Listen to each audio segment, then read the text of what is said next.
Welcome to another live stream on Profila. I'm Mitchell. I'm a product and marketing manager at Profila, and this our special guest is Rodolfo Hansen from Fida Finance. Rodolfo. Hi guys, nice to be here with you all.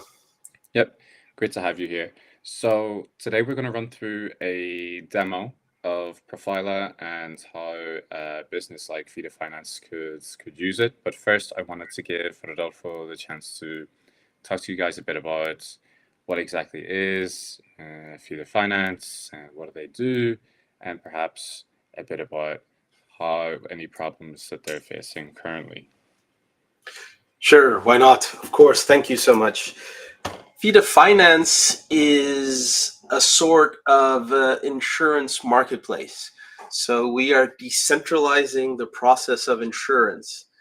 For the first time, you now get to, as a normal person, invest in other people's insurance products, right? As if it were a mutual, but at a much larger scale. You get to be the reinsurer or the capital backing someone's home, someone's car, or some like the whole town's protection against climate change, which is the actual proposal we have on Catalyst running right now. So we teamed up with Charlie 3 and Howden Group, which is the fourth largest insurance broker. Well, it's a group, and right, it's a more than just a broker, but we teamed up to trial a insurance for climate risk in Mendoza, Argentina.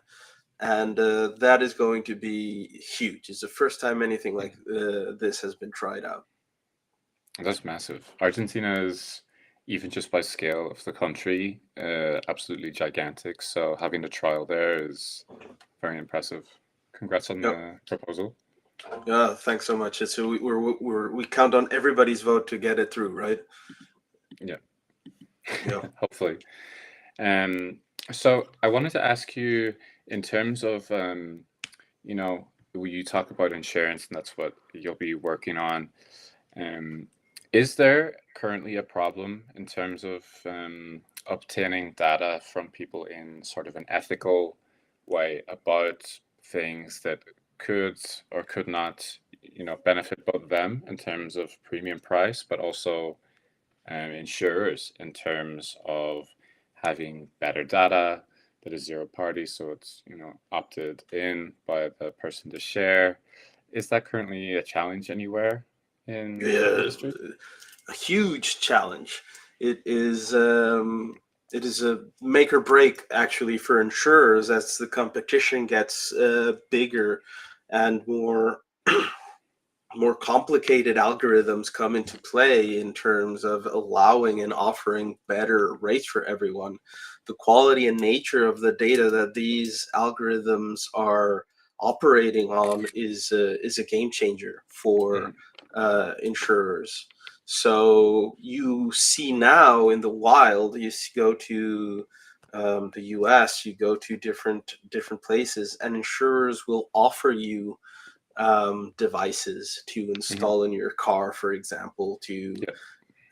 like GPS, right, or something that plugs into your ODV device, right? And these things, they actually have access to all the data in your car, and or if it's GPS, all the locations you've been in. And maybe this is actually giving them too much information. Mhm. Insurers in general, they don't really need that degree of granularity or that degree of detail. In fact, what they would rather use is and this then limits the number of people that they can reach out to. It becomes a security concern because they're Mhm. handling sensitive data. Yeah. But what they would rather use is the summary or a zero party version, a proof of for example, they never accelerated past um, however many G's, right? Like the acceleration in the car, or However their many the, G's, so you're going to be insuring aircraft or I, I didn't want to give it in meters over seconds yeah. squared. It was gonna be Oof. too odd. Yeah. But also like speed, right? How many? Yeah. What was your average, and for example, average speed or median speed over a period of time? That's all you Mhm. need. Yeah. Um, and as long as that data is there, it's actually extremely valuable because the insurers can then offer you discounts based on this data. Hmm. Yeah. That's a great example. And it also touches on the fact that there is currently a problem in sourcing this data, not just because it's either currently they don't have any data, so you just get like a Mm-hmm. static price for everyone, which is based on the overall risk of that industry, or it's hyper surrounded by surveillance mechanisms, which some people may or may not be extremely comfortable with, you know. Exactly. Um, okay, fantastic. So I'm going to segue into the demo portion and sort of show the Profila platform and then run through a few examples of how a business like FIDA could use and has used the platform, as well as some potentially future scenarios. So Profila acts as, for those of you that don't know, as a private channel for you to connect with your favorite brand. So say as a real example, I am connected now on the platform to FIDA because I'm interested in the brand and what they have to offer. Initially, I could see some content just like informational about the company, but as I complete category quizzes and surveys about my interests and my lifestyle, and I build up my profile with accurate information, FIDA can then begin to feed into me specific content once they have access to this data. So if FIDA want to run a specific campaign, they can ask for the data. I say yes, they subscribe to me, and then they pay me. That's the basic mechanism of how it works. And the cool part isn't just that I would get paid for it, it's the fact that I would see specific content just for me and I wouldn't see everything that they're putting out. So, for instance, if I had noted that I worked in the technology sector or that I like art or that I like NFTs, just like FIDA recently ran a campaign for their Founders NFTs collection, maybe I would see this moment now and notifying me that their Founders NFT collection is available. Um, and the level of granularity that FIDA would have is even beyond this. So if I saw this, for instance, FIDA would have the opportunity to say, okay, well, if they just see it and they don't engage, let's just leave it there. We don't believe in the conversion. But if I had given it a like, FIDA would then have the opportunity to say, okay, well, if they like this one, and this is all automated, if they like this, then show them this. And then I would see more content about the founders' NFTs and so on and so forth. And they can even terminate this sort of flow when there's a final conversion, or if there is a conversion, show me something else. So, sort of like upselling and so on and so forth. So, it really is a great way to be connected with my brand, but not so much so that I'm seeing stuff that I don't like. And this founders collection of NFTs is something that we did actually run with FIDA on the platform, and I think it was great. I think the campaign worked well in terms of kind of showing people the real use case of Profila, and also as well, of course, the NFTs for FIDA. Um, so Definitely. Rodolfo, yeah, I did just touch on sort of I could share my data about technology or NFTs, and then you could say, okay, well, you know, here you go, here's the founders NFTs and so on. You work in insurance, and what? Because immediately what comes to mind for me is, you know, health and fitness. That's the kind of stuff that I immediately think of. Okay, well, if they knew that, then I could get cheaper insurance, or maybe even a cheaper, yeah, cheaper insurance. I was just thinking of a cheaper gym membership, but that's a different enterprise. I would actually love that. Um, but what other data besides from health, or we just talked about the car example as well. Are there other things that, people can really benefit from in this industry that maybe they're not so aware of? Yeah, and it's even a Profila is unique, at least from what I've seen, in that it even allows, like you were showing, a two-way conversation in terms of, yes, we have the health data, but also if I think about cybersecurity insurance, then actually what the insurance company wants is for you to know how to store your private keys properly, right? Mm, Know which types of emails could be phishing scams to avoid getting like leaking like this mhm, type of confidential information. So you get this opportunity of using the like Profila as a sort of as a teaching, as a bidirectional tool where, well, by the way, now that you've gone through this little bit of this questionnaire or this extra material, then we feel confident, and by we I mean whoever the particular insurer is, would feel confident that you were have cybersecurity training, and that enables a discount. So you get you could get paid to get a discount, because at the end of the day, it's that much more uh, explicit and productive to know that you're actually, as an insurer, right, as an insurance company, you're actually helping prevent getting scammed. mhm, So it's a wonderful opportunity that is opening up. mhm.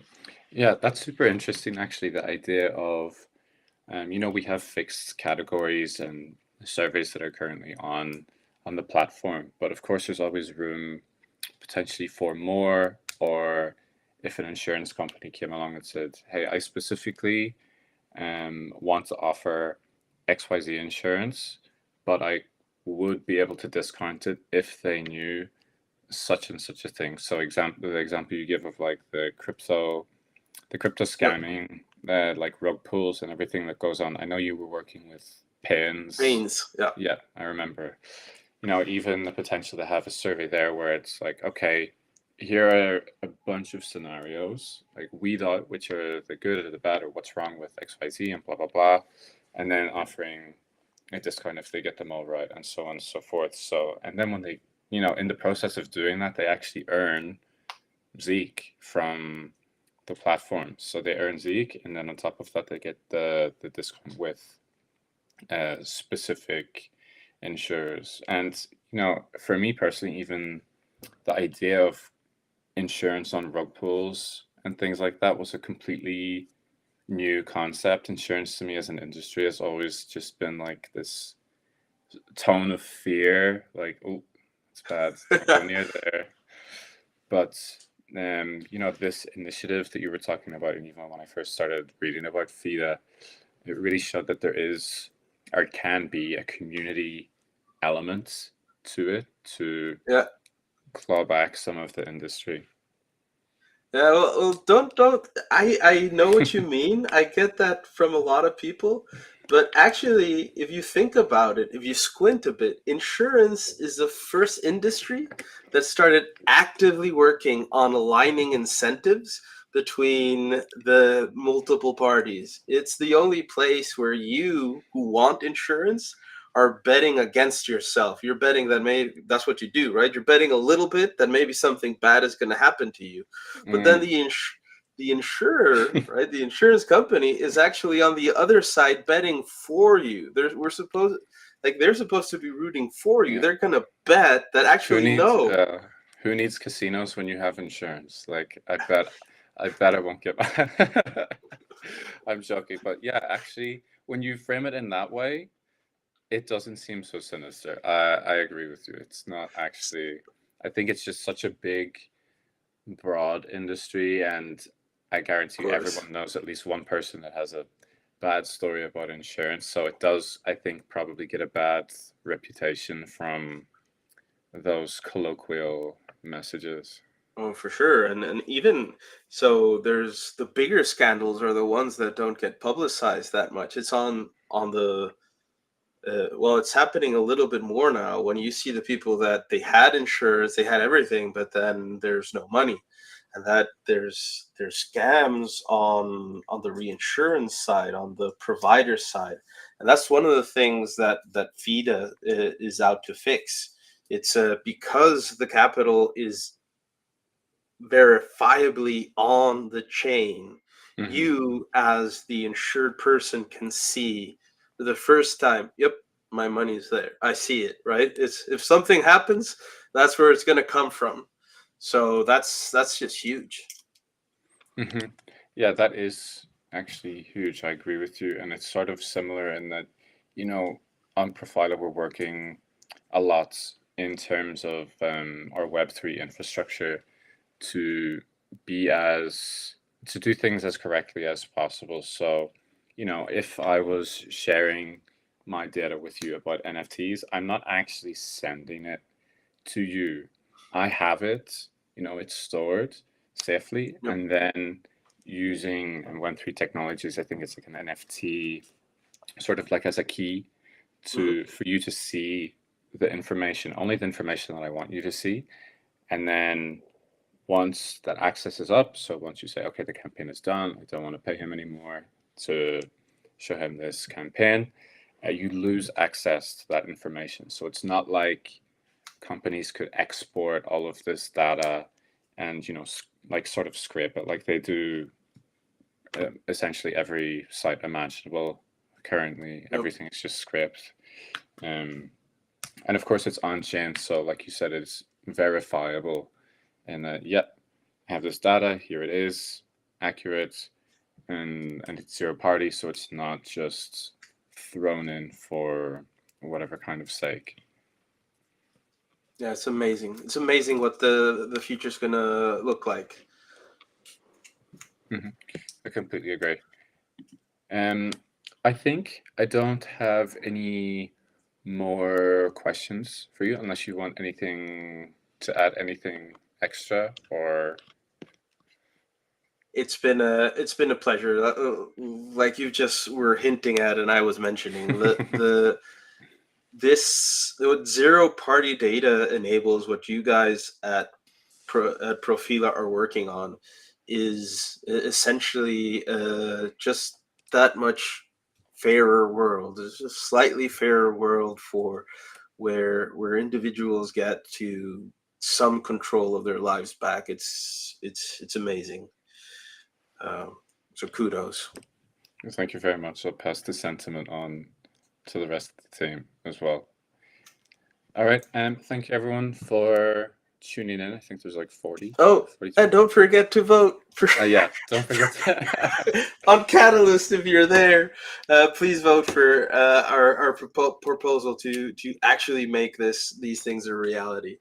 Your vote counts and is much appreciated. Yeah, I have to also, Sean will kill me if I don't. We also have a Catalyst proposal with Amber Wallet on sending ADA through Telegram. Huge proposal. And if you have any spare ADA for voting after you've voted for FIDA Finance's proposal, definitely throw it our way. Be very appreciated as well. Well, All right, Rodolfo, always a pleasure. same.